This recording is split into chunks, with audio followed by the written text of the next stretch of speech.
दोस्तों, माननीय इलाहाबाद हाईकोर्ट के द्वारा दिनांक 12 मई 2026 को शिक्षा मित्रों को परमानेंट करने से संबंधित एक महत्वपूर्ण फैसला दिया है, जो कि डायरेक्टली उत्तर प्रदेश में नई शिक्षक भर्ती को प्रभावित करने वाला है।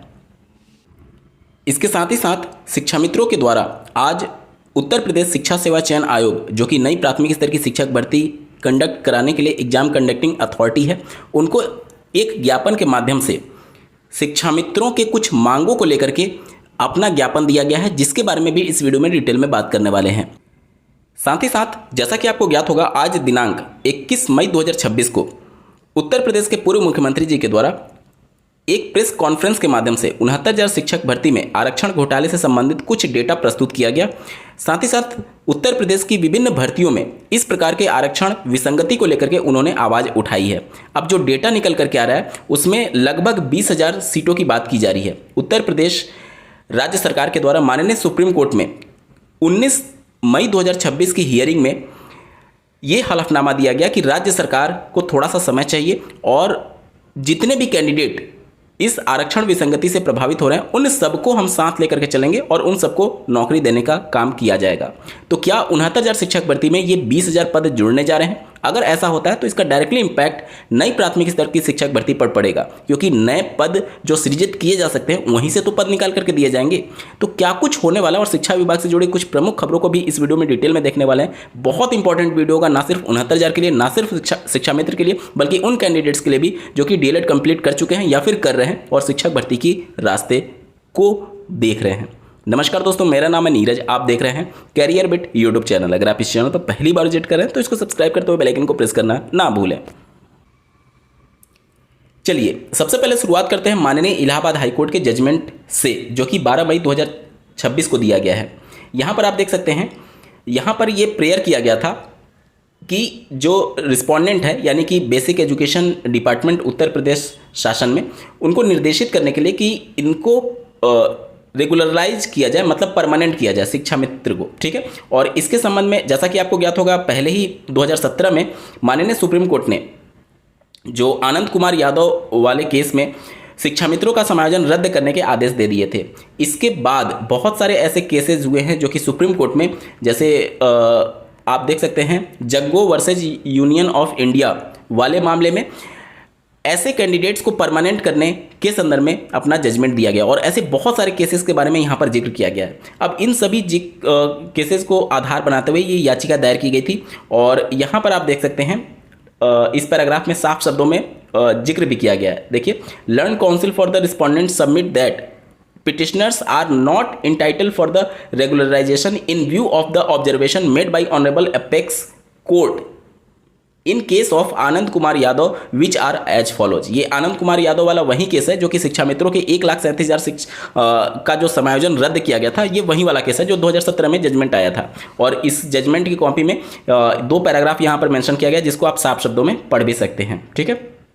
जिसमें ये 26वां पैराग्राफ आप देख सकते हैं। Question now is where is absence of any right of favour of Shiksha Mitra, they are entitled to any other relief for preference in view particular fact situation, they ought to be given opportunity to the consideration of recruitment if they have acquired or they now acquire the requisite qualification in terms of advertisement of recruitment of next 2 consecutive recruitments।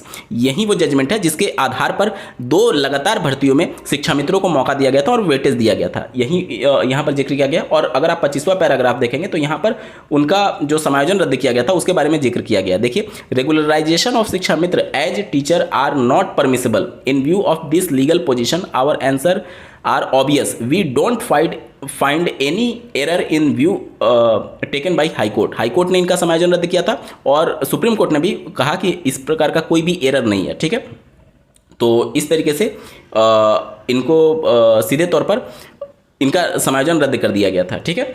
अब ये जो high court का judgement आया है, आखिर ये किस base पर आया है, इसके बारे में आपके मन में प्रश्न उठ रहा होगा कि जब सुप्रीम कोर्ट ने मना कर दिया तो ये कैसे परमिट कर रहे हैं। तो यहाँ पर आप देख सकते हैं, देखिए यहाँ पर हाईकोर्ट ये कह रही है, learned counsel for the petitioner however submit that in view of the changed circumstances wherein observation have been made by honourable apex court Jaggo and Shripal Dharam Singh the case of petitioners may be considered, यानी कि पहले माननीय supreme court ने जो judgement Anand Kumar Yadav वाले मामले में दिया, उसके बाद से सर्कमस्टेंसेज यानी परिस्थितियां बदली।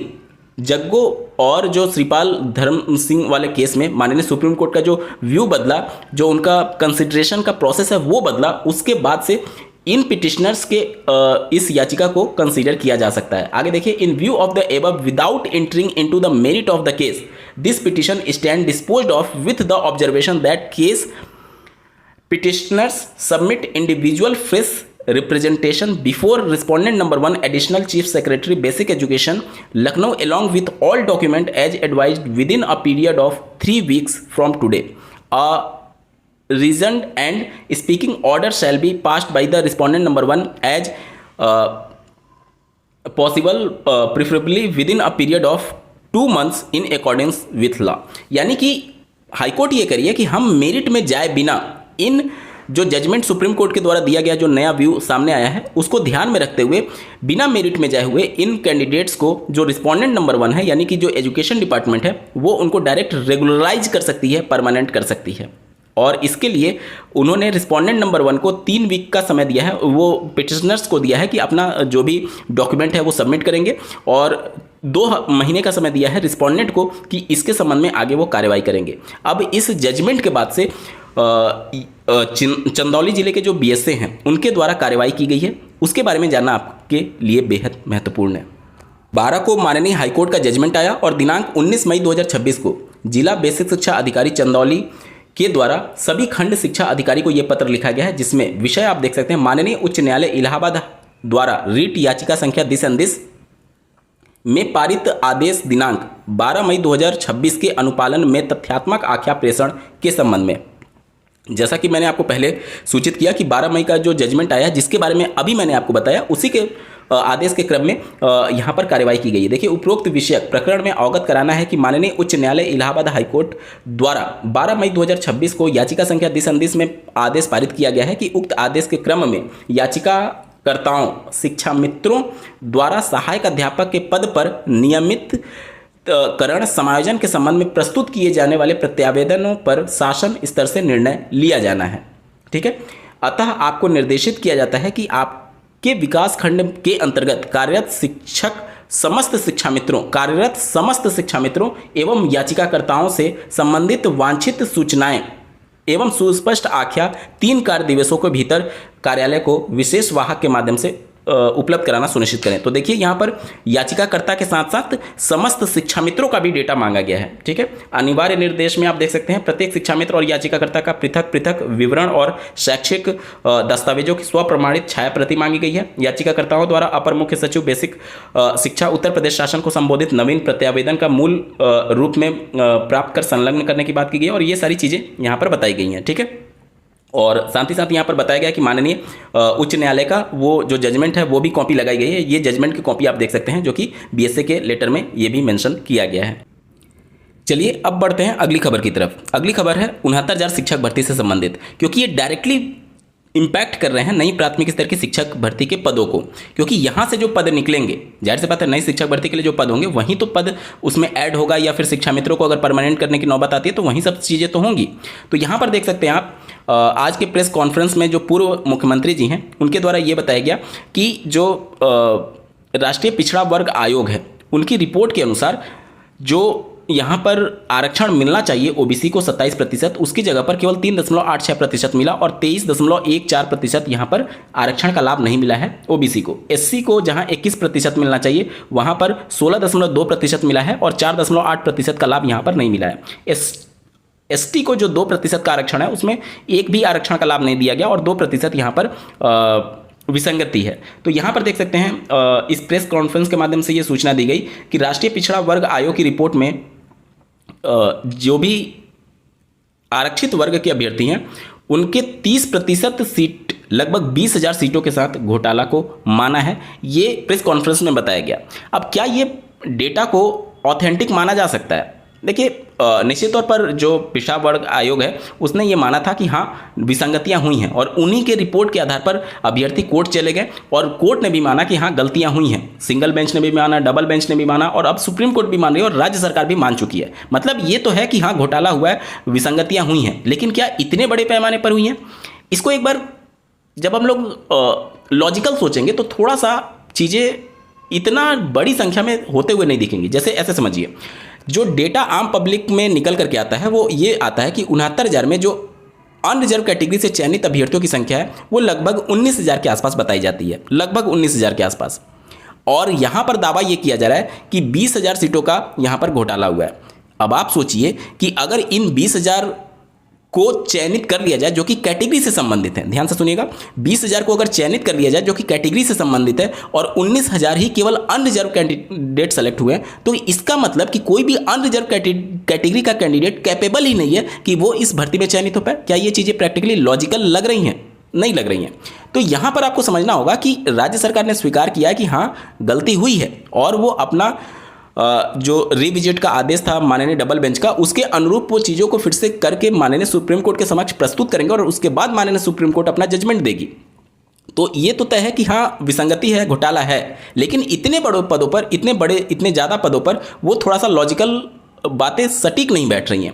तो अभी आपको वेट करना चाहिए कि राज्य सरकार कितने पदों को लेकर के आगे बढ़ रही है, उनका जब लिस्ट रिविजिट होता है तो वो सारी चीज़ें कैसे होती है। निश्चित तौर पर यहाँ पर राज्य सरकार को भी थोड़ा सा कदम फूक फूक करके रखना चाहिए कि इतनी ज़्यादा जब फजीहत हो चुकी है तो सब कुछ डेटा वो पब्लिक कर दें।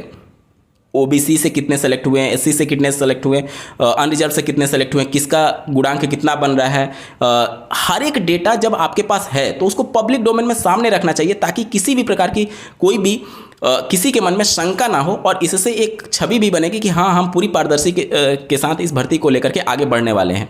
अन्यथा की कंडीशन में आप फिर कुछ लिस्ट लेकर के आएंगे, अभ्यर्थी फिर आरोप लगाएंगे, यही सब चीज़ें चलती रहेंगी। एक चुनाव, दो चुनाव, इसी तरीके से विधानसभा चुनाव बीतते रहेंगे, विपक्ष आरोप लगाएगा कि इस तरीके से हुआ, जो सत्ता में पार्टी है वो कहेगी कि इस प्रकार की कोई चीज़ें नहीं हुई हैं। तो क्यों ना ट्रांसपेरेंसी के साथ एक बार पूरा डेटा ही पब्लिक कर दिया जाए, ताकि सब लोग संतुष्ट हो जाएं और इस प्रकार का एक मैसेज, क्लियर मैसेज जाए कि संवैधानिक प्रावधानों के अंदर किसी भी कैंडिडेट के साथ कोई भी धोखा नहीं किया जा रहा है। तो निश्चित तौर पर राज्य सरकारों को और विपक्षी पार्टियों को भी इसके बारे में सोचना चाहिए कि अगर गलती हो गई है, अगर आपने स्वीकार कर लिया है, तो अब तो डेटा आप पूरी तरीके से पब्लिक कर दीजिए।